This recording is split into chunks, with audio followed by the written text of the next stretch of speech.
Good evening दोस्तों। स्वागत है आपका रामायण द राइट वे पर। सावन का पवित्र महीना चल रहा है और इसी को मद्देनजर रखते हुए आज मैं आपके सामने पूरे वर्ष में श्रावण माह को सबसे पवित्र क्यों माना जाता है, इसी मुद्दे को लेकर सावन के महत्व के ऊपर और शिव की आराधना के ऊपर आप लोगों के सामने एक छोटा सा पहलू प्रस्तुत करने जा रहा हूं। दोस्तों, चर्चा शुरू करने से पहले मैं आपसे सिर्फ इतना कहना चाहूँगा कि जैसे कि आपसे मैंने पहले भी कहा था, मैं वक्ता श्रेणी का मानव नहीं हूँ, ऐसा मुझे लगता है। इसीलिए मैं अपने लिखे हुए लेख को, जो कि पूरी तरह से मेरे ऑब्जर्वेशन और मेरी नॉलेज के बेस पे हैं, किसी पुस्तक या कहीं से लिए हुए नहीं हैं, तथा ये पॉसिबल है कि कोई एक पर्टिकुलर व्यक्ति सभी परिप्रेक्ष्य को ध्यान में रखते हुए अपने लेख कंप्लीट कर सके। इसीलिए अगर कोई परिप्रेक्ष्य मुझसे छूट भी जाता है और मेरे लेख में अगर कोई कमी रह जाती है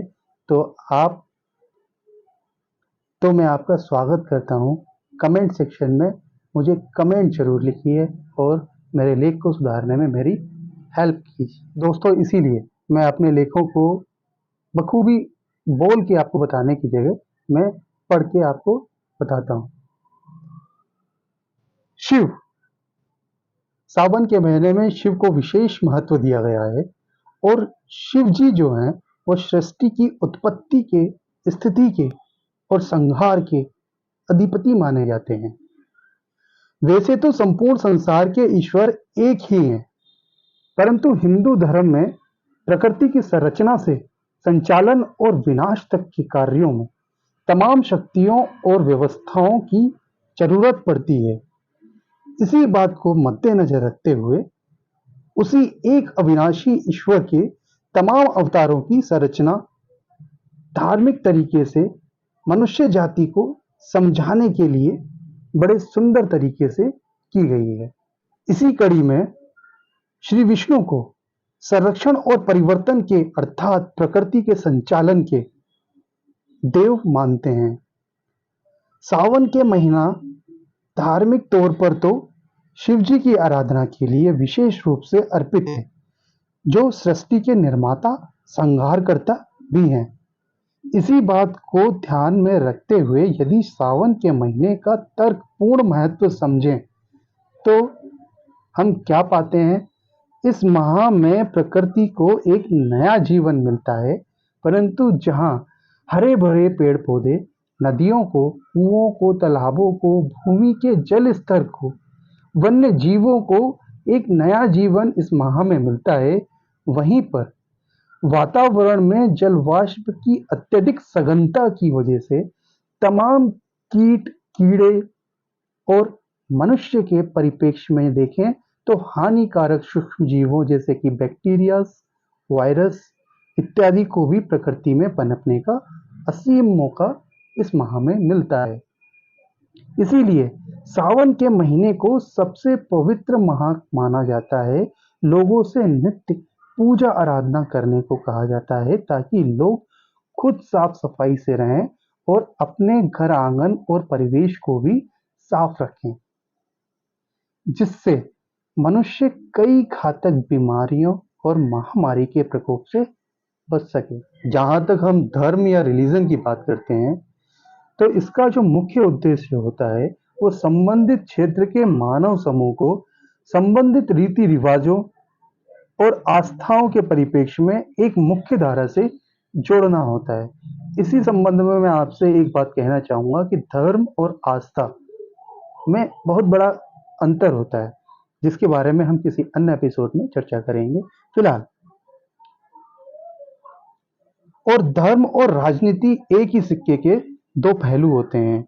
ये बात मैं पिछले एक एपिसोड में बता भी चुका हूं कि जिस पर हम गहराई से समझने के लिए किसी एपिसोड में पर्टिकुलर इसी टॉपिक पर चर्चा करते हैं। फिलहाल अगर हम हिंदू धर्म की बात करें तो इस धर्म की जो मुख्य धारा है वो मेरे अनुसार तो प्रकृति, प्रेम और सामाजिक जीवन है।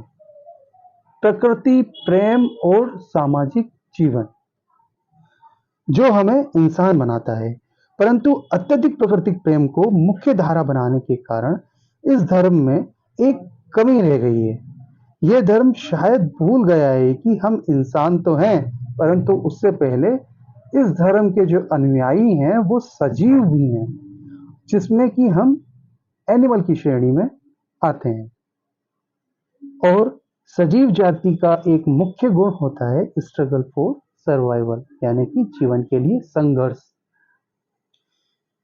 इस बारे में हम फिलहाल किसी अन्य एपिसोड में चर्चा करेंगे। फिलहाल हम श्रावण माह के महत्व पर चर्चा करते हैं, जिसको कि हिंदू धर्म आस्था जो कि प्रकृति प्रेम से बंधी है, उसने वर्ष का सबसे पवित्र महीना माना है तथा श्रावण माह को शिव जी की पूजा आराधना के लिए समर्पित किया है, जो एक तरफ सृष्टि के रचयिता भी हैं तो संहारकर्ता भी।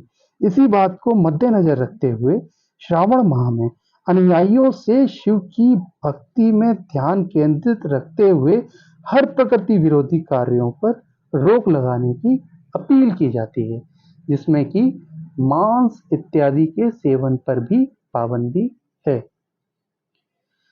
इस धर्म आस्था में इस पर्टिकुलर महीने में शिव को सृष्टि के रचयिता के रूप में विशेष महत्व मिलता है।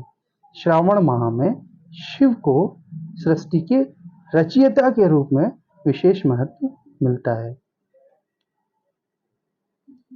इसीलिए इस धर्म के अनुयायियों से हर प्रकृति विरोधी कार्यों से यथासंभव दूरी रखने की अपील की जाती है। पूरे वर्ष जहां मानव के द्वारा या फिर अन्य किसी कारक से प्रकृति को हानि हुई है, इस धर्म के अनुयायियों से अपील की जाती है कि वह इस माह यथासंभव कोई प्रकृति विरोधी कार्य ना करें, ताकि प्रकृति को पुनः सृजन का, अपनी खोई हुई सुंदरता बनाने का मौका मिल सके। पेड़ पौधे हुए, वन जंगल, वन्य जीवों को अपनी खोई हुई शक्ति पुनः प्राप्त करने का अवसर मिले। नदियों को, तालाबों को, भूमिगत जल स्तर को पुनः सजीव होने का अवसर मिले। अगर हम बात करते हैं यहीं पे, तो वसंत माह के इर्द गिर्द का समय, जैसे कि मार्च से मई तक का जो टाइम होता है, जिसमें कि जलीय जीवों में सर्वाधिक प्रजनन प्रक्रिया द्वारा नवजात जलीय जीव पैदा होते हैं, उन्हें विकसित होने का अवसर प्राप्त हो सके। अतः प्रकृति प्रेम और सामाजिक जीवन को मुख्य धुरी मानकर रचे गए इस हिंदू धर्म में श्रावण माह में शिव के रचनात्मक रूप की आराधना की जाती है। और शिव की सच्ची आराधना का सिर्फ यही तात्पर्य है कि उपासक न सिर्फ पूजा पाठ करे, बल्कि उनके रचनात्मक कार्यों में मदद करके ईश्वर को प्रसन्न करे, जो कि निम्न प्रकार से संभव है। जैसे कि श्रावण मास को प्रकृति प्रेम को अर्पित कर कोई भी शिव भक्त प्रकृति का दोहन नहीं करेगा, जंगल या पेड़ पौधों को नुकसान नहीं पहुंचाएगा, वन्य जीवों को और जलीय जीवों को अपने आनंद के लिए इस माह में नुकसान नहीं पहुंचाएगा, अत्यधिक प्रदूषण यथासंभव नहीं करेगा, जिससे कि शिव को प्रकृति का संतुलन बनाने में मदद मिल सके। व्यक्ति विशेष अपनी साफ सफाई का तो विशेष ध्यान रखेगा ही, साथ ही प्रत्येक शिव भक्त अपने घर आंगन का, अपने परिवेश का इत्यादि की साफ सफाई का भी विशेष ध्यान रखेंगे। यह 3 कार्य तो हर शिव भक्त को करना ही है, यदि वह चाहता है कि उसके आराध्य क्रोधित ना हो, जो कि सृजन कार्य में लगे हुए हैं। शिव भक्ति में ऊंचा शोर भी शिव के क्रोध का कारण बन सकता है। और अगर हम भक्ति की बात करें, तो किसी भी भक्ति की सर्वोत्तम युक्ति होती है कि अपने आराध्य की मदद करना, या फिर यथासंभव आराध्य के कार्यों में व्यवधान ना बन सको ऐसा प्रयास करना। श्रावण माह में जहां शिव रचनात्मक कार्यों में व्यस्त हैं, उनकी सच्ची भक्ति में एक योगदान पेड़ पौधों को लगाकर, उनको काटने से बचाकर, वन्य जीवों को यथासंभव सामर्थ्य के अनुसार पोषण या सुरक्षा देकर, साफ सफाई रखकर हम शिव को प्रसन्न कर सकते हैं। क्योंकि ये भी सच है कि जिस समुदाय में शिव के कार्यों में व्यवधान पैदा किया जाता है, उस समुदाय या भूमि क्षेत्र में शिव के क्रोध को उकसाया जाता है। वहां शिव क्रोध शिव स्वयं मानव के रूप में प्रकट होकर नहीं, अपितु अदृश्य रूप में निम्न तरीकों से देखने को मिल सकता है। जैसे कि जिस भौगोलिक क्षेत्र के वासियों के द्वारा सावन के पवित्र महीने में साफ सफाई और स्वच्छता का ध्यान नहीं रखा जाता, वहां शिव क्रोध बीमारियों और महामारी के रूप में उजागर हो सकता है।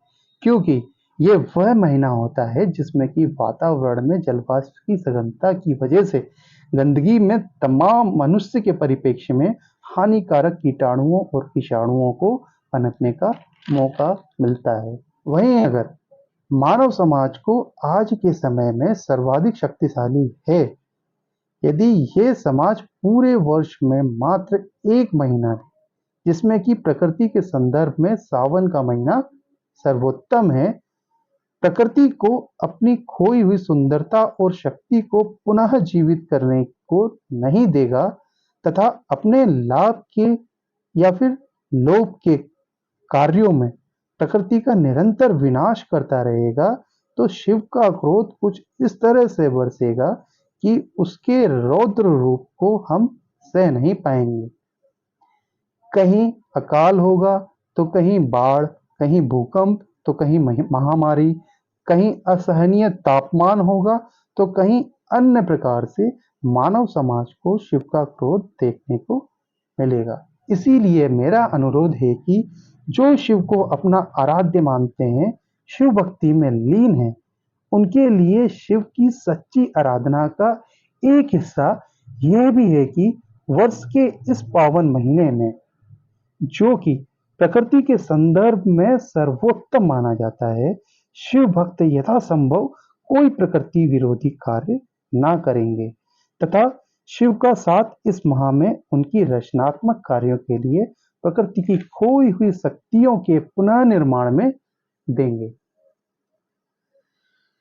एक छोटा सा तथ्य जो कि आज के समय में देखने को मिलता है, उस पर भी मैं सिर्फ इतना कहना चाहूंगा कि शिव भक्ति में शिव के भजन अगर कुछ इस तरह से बजे जो कि सुनने वाले के कानों को, मस्तिष्क को और मन को सहज और रसीले लगें, जिनको सुनकर मन प्रसन्न हो उठे, शरीर झूम उठे तथा वातावरण आनंदित हो जाए, तो सर्वोत्तम है। जो तभी संभव है जब भजन के स्वर साफ हो, हल्की ध्वनि में हो तथा मधुर हो। परंतु यदि ये ध्वनि अत्यधिक तीव्र या फिर ऊंचे स्वर में होगी, तो ये ना तो मधुर होगी और ना ही रचनात्मक कार्यों में सहायक होगी, जो कि शिव के आशीर्वाद से विमुख ही रहेगी। इस लेख का सारांश सिर्फ इतना सा है कि शिव सावन माह में प्रकृति में रचनात्मक कार्यों में व्यस्त हैं, अतः उनकी भक्ति का सर्वोत्तम रूप यथासंभव विनाशकारी शक्तियों से दूर रहकर रचनात्मक कार्यों में शिव का सहयोग कर शिव को प्रसन्न करना है। धन्यवाद। फिलहाल सावन के महीने में शिव भक्ति में महिलाओं का भी विशेष पार्टिसिपेशन होता है और सावन के महीने को न सिर्फ शिव की रचनात्मक शक्ति को, बल्कि महिलाओं के द्वारा शिव के सहयोग और भक्ति के लिए उनके सम्मान को भी अर्पित करना चाहिए। इस विषय पर मैं अगले किसी एपिसोड में चर्चा करूंगा। तब तक के लिए धन्यवाद।